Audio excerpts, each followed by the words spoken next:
Hello everyone, welcome to the 12th video of Economic Lecture Series. I'm Dr. Arjun Bopanna from Bangalore IAS Academy. This video is brought to you by Mentors for IAS and NammaKPSC Academy. So far we have been discussing fiscal policy and we have in the previous video discussed about budget deficit. In this particular video, we will be discussing about fiscal consolidation. In this particular video, we will discuss what is fiscal consolidation, how to achieve fiscal consolidation. In order to achieve fiscal consolidation, we have an act which is known as Fiscal Responsibility and Budgetary Management Act, FRBMA. So we will discuss the salient feature of this act, what is the present situation of this act and how the government is trying to achieve fiscal consolidation. So how the government is trying to achieve fiscal consolidation. And then we will try to solve some question towards the end. So what is fiscal consolidation? What is the definition of fiscal consolidation? Fiscal consolidation in simple words is when the government's fiscal health improves, it is known as fiscal consolidation. One of the indicators used to measure fiscal consolidation is fiscal deficit. When the fiscal deficit of the government or the government's fiscal deficit improves, okay, that means the fiscal deficit of the government reduces. If in the previous class we discussed what is fiscal deficit. What is fiscal deficit? Fiscal deficit is total expenditure minus revenue received plus non-debt creating capital received. So when the fiscal deficit reduces, it indicates that the government is borrowing less to fund its expenditures. So therefore, it shows that government is having its own money and it is spending it rather than borrowing. So improvement of fiscal condition or fiscal position of a country or a government is known as fiscal consolidation in a very simple term. So it is the process when the fiscal health improves, which is indicated by reduction of fiscal deficit. I hope this is clear. So therefore, the fiscal deficit should be manageable and bearable so that it will be sustainable in the future. The future fiscal position of the country will not be affected. This can be because either our tax revenues are increasing or our expenditures are reducing because we have introduced, let's say, subsidy reforms, which is working well. Therefore, our expenditures, unnecessary expenditures has reduced.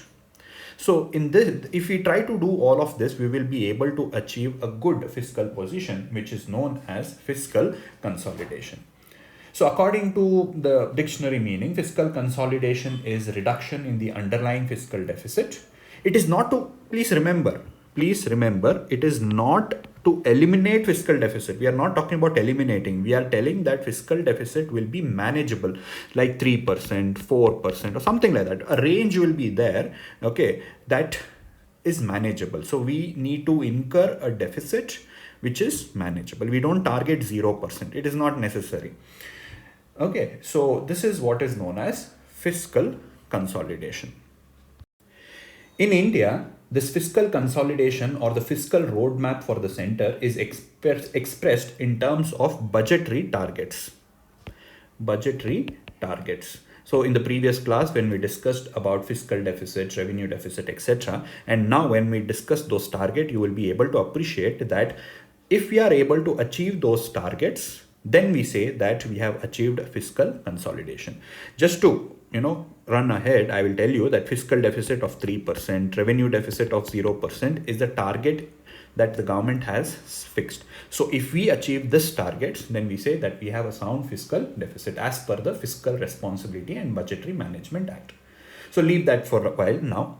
So I hope you understood. Fiscal consolidation is when we are able to manage our fiscal deficit, which is sustainable, which does not put a lot of pressure on our future expenditure, is known as fiscal consolidation, expressed in the form of reduction of fiscal deficit. Right. So how can we reduce this fiscal deficit? Either we have to increase our receipt, that is earnings, or we have to reduce our expenditure. Obviously, we don't want to reduce important expenditure. Whatever is wasteful, for example, in the previous videos, we have discussed that non non-merit subsidies are not good. So the idea is eliminate these non-merit subsidies. Similarly, bringing about efficiency in our public sector unit. This will reduce the losses and increase our receipts. Efficiency in public sector unit. Reduce wasteful expenditure, like for example outsourcing. Instead of hiring people, okay, you outsource, where they're going to make it much more efficiently. Okay, subsidy reform, or unnecessary wastage like loan waiver, all these things should be stopped. So unnecessary expenditure should be reduced and increase our receipt. Another simple example I'll tell you. Now if government is making is providing for online payment, so this has reduced lot of expenditure for the government. This is an example of how we can reduce our expenditure. So the broad idea is, to achieve fiscal deficit, we need to increase our receipts. One of major receipt of the government is what? Tax. So by bringing about tax reforms, so we discussed in our previous videos about direct tax code, GST reforms. Then we have now started linking our Aadhaar and PAN card, and various other such tax reforms have been introduced in order to increase the collection of taxes. Similarly, enhancing the tax to GDP ratio by widening the tax base. By bringing more number of people into the tax bracket, tax net, we will enhance the tax collection to our GDP. Better targeting of government subsidy. If you recollect, when we discussed subsidies, I told you direct benefit transfer. Directly we will be transferring money to the bank accounts, eliminating all the intermediaries, and thereby we will be able to save lot of money. Similarly, higher economic growth, more economic activity means more tax collection. Both direct as well as indirect taxes collection will increase if there is economic growth. If we prosper, okay, if the per capita income of people increase, the expenditures will increase, okay, more spendings, etc. So this are some example. Please remember, these are just examples of how we can achieve fiscal consolidation. One of the most important way to achieve fiscal consolidation is to institutionalize fiscal consolidation. Institutionalize means, see, now the government is spending money, and who has to control it? The government itself. So here, the government itself has to control itself. Am I making myself clear? Okay, so the government has to have some kind of a control. Okay, so this is done according to a act. This act is known as FRBM Act. Meaning, there is an act in our country which forces the government to adopt fiscal consolidation. Otherwise, who will keep a check on government? Since government themselves have to keep a check on themselves, there is nobody to keep a check on their expenditure. So the government has Parliament enacted this law in 2003. So this is what we will be discussing for a while now. I hope you understood. So what is fiscal consolidation and how to achieve fiscal consolidation? One of the main way of achieving fiscal consolidation is to institutionalize fiscal consolidation by a parliamentary law. Once we understand this, you will be able to appreciate it much better. So this act is known as Fiscal Consolidation and Budgetary Management Act 2003. This was enacted in the year 2003. It's a very important law that you have to remember from both your prelims as well as your mains point of view, and to understand current events. Especially now, this is in news because following the COVID-19 pandemic, the government has to spend more and it will be earning less because there is going to be a slowdown. So therefore, what is going to happen with respect to FRBMA and what the government is going to do with this, etc., you will be reading in the newspaper. So therefore, it is very much important for you to know the salient feature of this act. Now, what is the salient features? Before that, you should know what is the objective, why was it necessary, and what does it say. And then a committee was set up by the government, okay, in order to review this FRBM Act. What is this committee's recommendation and what happened after that, and what is there in our present budget, that is 2020 budget, what the government did. Now, what is the objective of this FRBMA? The objective is, one, to institutionalize the financial discipline. As I told you, this law will compel any government, okay, which is in power, to adopt certain measures to control its fiscal deficit, to keep it within a certain limit. It is another objective is to reduce India's fiscal deficit to 3%. When the act was enacted, the target was 2008. By 2008, we have to reduce the fiscal deficit to 3% and eliminate revenue deficit by 2008. Further, improve macroeconomic management. Okay, and overall management of public fund moving towards balanced budget. What do you mean by balanced budget or neutral budget? When government spends what it earns. Further, it also the objective is to introduce transparency in fiscal management. Transparency means what? The government will open its financial policies to the people, to the public, strengthening the democratic control over government's expenditure. Further, it will also introduce more equitable and management of countries' debts. So it is not prohibiting or banning taking loans, but take loan in such a manner that it will be sustainable and it will not affect our future. Further, it also aims to introduce fiscal stability in India on a long run. So additionally, this act also prohibits the government from borrowing from RBI. In the previous video, I told you that FRBM Act prohibits the government from borrowing from RBI. That means it prohibits the government to ask RBI to print more currency to fund its expenditure. The government cannot ask the RBI to print currency to fund its expenditures. RBI will print currency based on its own various criterias, but it shall not print on the request of government to fund its expenditure. Because what is the reason? Because it will lead to inflation.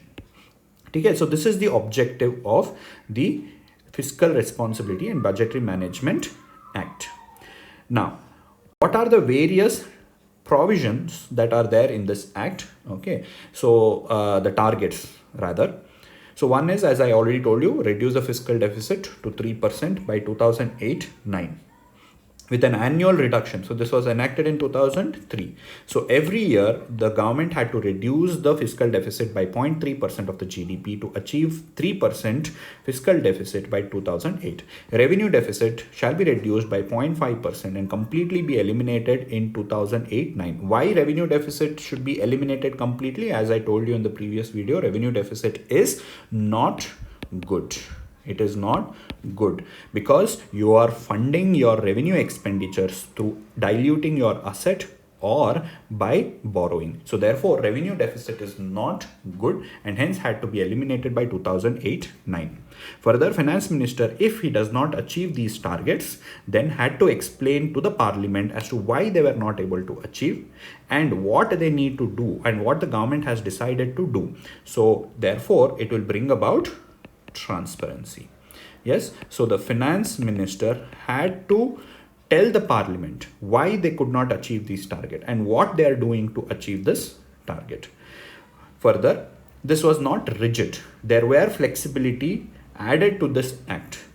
So sometimes you need to deviate. Okay, when, for example, when there is an economic slowdown. Okay, when there is an economic slowdown, okay, the government had to adopt an expansionary fiscal policy, right? So it had to adopt expansionary fiscal policy. That means it has to increase its expenditure. When there is an economic slowdown, the government has to spend more. This is known as expansionary fiscal policy. When it does this, fiscal deficit targets will not be achieved. So sometimes this is allowed under the act in case of natural calamities, in case of national security crisis and other exceptional grounds. Now this year we are facing we are facing pandemic of COVID-19. So therefore there is going to be a lot of economic stress. Don't you agree? The tax collection will come down. Okay, economic growth will come down, job losses will take place, government tax collection will come down. So therefore, what the government has to do now is it has to resuscitate the economy. It has to revive the economy. How can it revive the economy? By spending more. Government should spend more so that there is going to be more money in people's hands. Okay. So when there is more money, they will start spending more money. Now, because of the COVID-19, many people have lost their job. They don't have money. So the spendings will come down, profits of companies will come down, and therefore recession can happen. So therefore it is the government's duty to spend more money now. So in such cases, they can deviate from the act, from the targets of the act. So that is also provided within the act. It is not rigid. It provides for reasonable flexibility. Further, the act also prohibits the government from borrowing from RBI. I already told you. Further, it requires the government to lay down the following statements. Okay, every year along with the budget, if you have seen the budget, in the budget along with the budget document, there will be 3 more documents called as medium term fiscal policy statement, fiscal policy strategy statement, and macroeconomic framework policy statement. What it is, you just go and read it on your own from your standard book. Okay, so this will actually increase transparency. So government has to table in the parliament that these documents, these are our expenditure, these are our fiscal policy, what we are trying to achieve, so that they are accountable to the parliament. In other words, accountable to the public. So having understood the salient features, important features of this act, now we shall discuss the progress of the act, whether they were able to achieve the target in 2008-9. As I told you, the target that was set for was in the 2003 act was 2008-9. They will reduce the fiscal deficit by 3% to 3% and eliminate revenue deficit, okay, by 2008-9. Did they achieve it? Actually, the government was doing very well. Okay, so every year it was achieving its targets, that is 0.3% reduction and 0.5% revenue deficit reduction. Everything was going well, but unfortunately what happened was in 2007-8 there was economic crisis. If you recollect, there was economic crisis in the year 2008, global economic recession. Right, so that started to affect even India. Our exports started to reduce, the investments coming to India reduced. So there was a danger that recession could hit our economy also. So there was a gradual slowdown in our growth. We did not reach recession, but there was a slowdown. So the government had to take preventive actions. What was the preventive action the government had to do? It had to increase its expenditure. Okay, so that the recession will not hit our country, because foreign investments had reduced, government had to spend its own money. Because economic recessions, exports reduced, our companies were making less profits and they were not ready to invest. So who had to invest? Government had to invest, and this can be done through increasing our expenditure. So this was we tried to achieve this in 2008, but due to recession we were not able to, and this was justified at that point of time, and therefore we could not achieve the target in 2008, and we put a stop to this act. Once the recession got over in 2012, again, I'm just discussing about the important amendment. There were several other amendments. I'm just focusing on the important so that you'll get a timeline.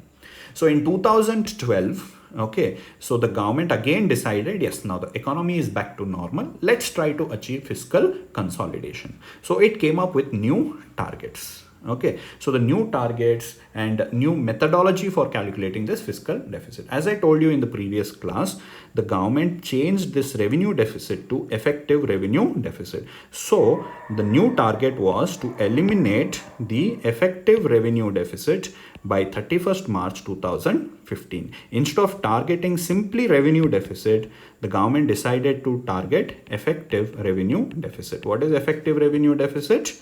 Effective revenue deficit is revenue deficit minus grants given for the capital formation of capital asset.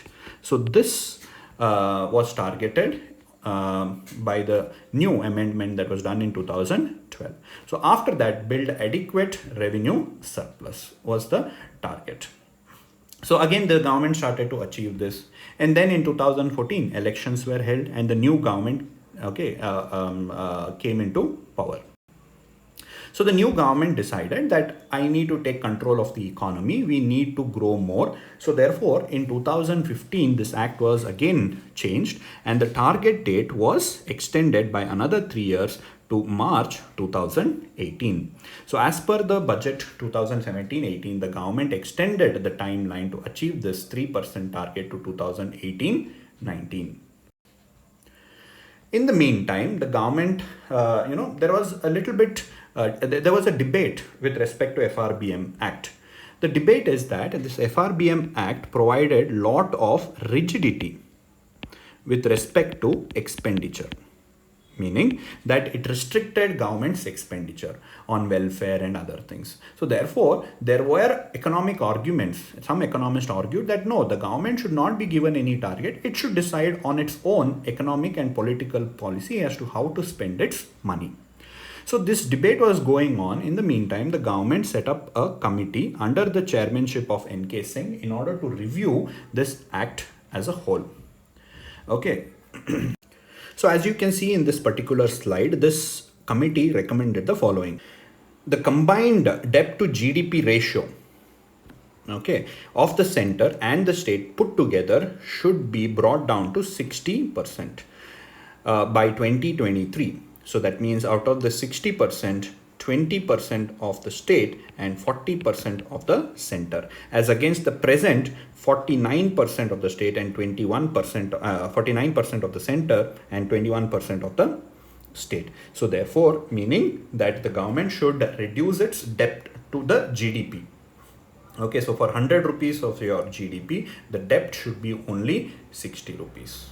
Okay, so this will reduce the debt servicing liability that we have every year.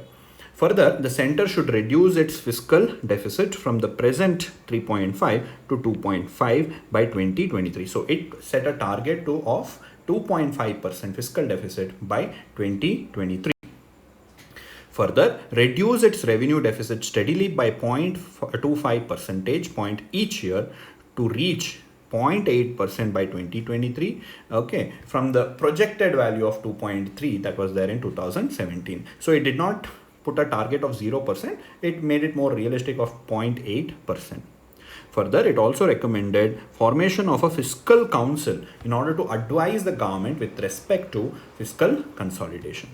Even this committee came up with escape clause. That means when the government can deviate from the targets. Okay, so during economic crisis, natural calamities, disasters, etc., it said that you can deviate, but it did not say that you deviate without any control. It said that deviation shall not exceed 0.5 percentage point in any year. Okay, even if you want to deviate, don't deviate more than 0.5% of the targets. Okay. And another aspect, another recommendation what this committee did was that it said that when the economy is growing well, or when there is a good economic growth, then the fiscal targets should actually be increased. That means you should be achieving better targets than what is actually prescribed. Don't just remain at that level. If you can achieve higher, especially during higher economic growth.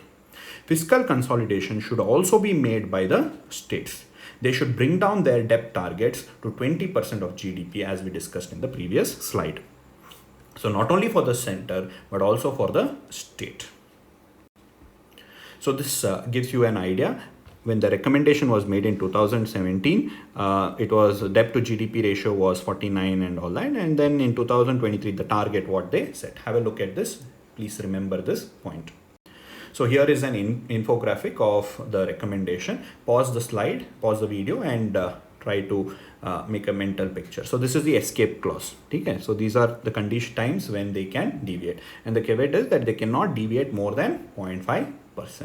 Okay? So what are the targets, 3-member committee, etc. So make a mental note of this.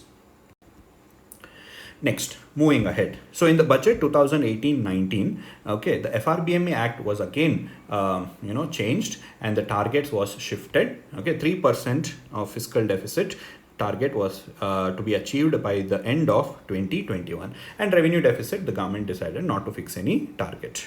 Okay, similarly, the new statutory anchor, as I told you, after the committee's recommendation, a new anchor was introduced, that is debt to GDP ratio. So this also they put a target of 60%, of which 40% of the belong to the center. In 2018-19 budget, okay, the government decided that it will reduce the fiscal deficit by 0.1% or more. so that the fiscal deficit is brought down to not more than 3%, okay, by 2021. So this was the target that was decided in 2018-19 budget. It proposed to bring down the fiscal deficit to 3.3%, 3.1% and 3% finally in the year 2021. Okay, just have a look at this and just again make a general understanding. These will not be asked in your examination, just to give you a timeline as to how this consolidation act progressed. And 2019-20, okay, again fiscal deficit targets were reduced to 3.3% from the earlier 3.4%. And last, coming to the present budget, that is budget 2020. So this allowed for fiscal deficit to go higher. See, if you see in the previous year, we reduced the target to 3.3. But this year, the government said that we will achieve a target of 3.8%. Why did the government from 3.3%, why did it increase to 3.8%? Please understand this. As you all are aware that the economy was under slowdown. Okay, lot of sectors in our country was facing stress, whether it is aviation sector, telecom sector, car manufacturing sector, agricultural sector. All these sectors were showing slowdown for various reasons, whether it is for the implementation of GST, post demonetization, or external factors like global slowdown, trade wars, etc. Because of these reasons, our economy also was facing economic slowdown. So therefore, in order to revive the growth trajectory, the government decided that it has to spend more. So if it has to spend more, and because of slowdown its tax collection reduced, therefore it will have to change the fiscal deficit. It has to incur fiscal deficit. So therefore the targets were increased from 3.3% to 3.8% of GDP. The reason was the government gave saying that the lower tax collection, especially GST and corporate income tax, because of slowdown and the slowing of economy. So the finance minister cited section 4.2 of FRBM Act that provided for trigger mechanism, as we discussed earlier, that is in order to bring about fiscal stimulus. The fiscal deficit target now had been in the budget has been pegged to 3.5% of GDP. See, we had in the beginning set it at 3%, but now in this year's budget we set it up at 3.5%. This was before the COVID-19 pandemic. So after this, we only have to guess as to what all needs to be done. What all needs to be done? The government has to spend more and more money to revive the economy. Otherwise, our economy will go into a recession. Globally, there is going to be slowdown. Our exports will reduce. The supply chain will get affected. All these problems. Similarly, our rupee rate also is deteriorating. So there are a lot of economic stress that we have to incur in the future. Keeping that in mind, all that we can guess is that fiscal deficit targets will obviously be postponed, okay, for 3-4 years from now. So I hope you are able to appreciate this Fiscal Responsibility and Budgetary Management Act. Very, very important act as far as economy is concerned, as far as current issues in the current context is concerned. So once again, to just revise, fiscal consolidation is when our fiscal deficit is kept under manageable level, okay, sustainable level, or reduce the fiscal deficit is known as fiscal consolidation. This can be done by improving tax. Okay, so this we have already discussed. GST and DTC has been introduced in order to, or proposal of DTC and introduction of GST is done to increase our tax collection, enhancing the tax to GDP ratio. Okay, better targeting of government subsidy DBT we have already discussed. Now, what is this tax to GDP ratio? I'll just discuss before we complete this video. So the tax to GDP ratio, okay, tax to GDP ratio. So it shows the tax revenue of a country measured in terms of GDP.